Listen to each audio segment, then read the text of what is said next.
Unfortunately, access to water is not a given in a great deal of the world. In fact, about 800 million people in the world lack access to clean water. So if you're a small child in a village in India, there may be a good chance that you don't have a clean water source. You don't have a good hand pump, you don't have a tap. You're probably walking a great distance to a pond or a river and drinking very dirty water, and that's your source of water. So you're investing a lot of time to collect that water, and the water is not very clean. That means you're going to get sick. The Red Cross is one of the most significant contributors to bringing people water and sanitation in the world. We're working in small communities, in bigger towns, even large cities like Port-au-Prince and Haiti. We're bringing pipelines, we're bringing hand pumps and wells, and what we're trying to do is get people the safe water and sanitation they need for their health and dignity.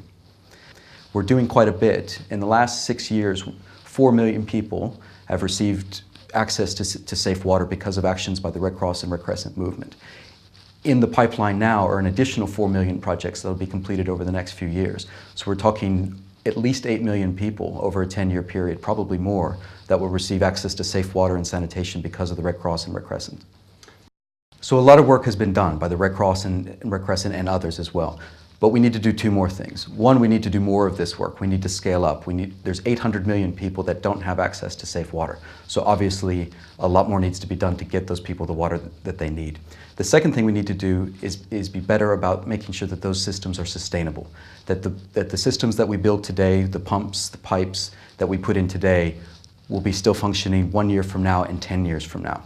And so we need to do more work to make sure that these communities are resilient and can do the maintenance and operation that they need to keep these water supplies functioning. So right now in the Horn of Africa, we're seeing a huge drought, the worst in 60 years.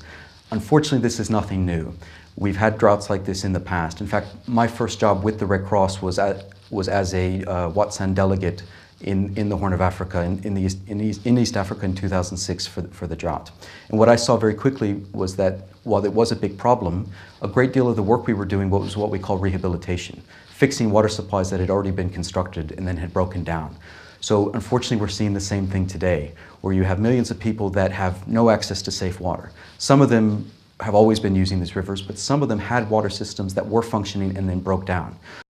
The Red Cross Red Crescent movement launched appeals earlier this year for appeals to help with millions of people, and among other things, water and sanitation. The problem is they didn't get very much donor response. Once it became a huge issue in the media, there was a lot more response, but now we're doing different kinds of activities.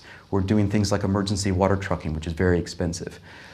A long-term water and sanitation project that can get a community water supply for 10 years or even more is not that expensive.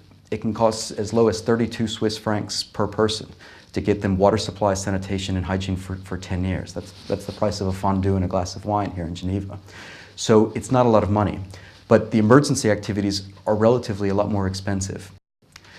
We need to be aware that this is happening, but also why.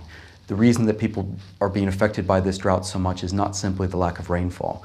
A lot of it is water systems that used to work very well and then have broken or are not functioning properly. So we could reduce the amount of people that are affected by this drought significantly by doing our job better in the development.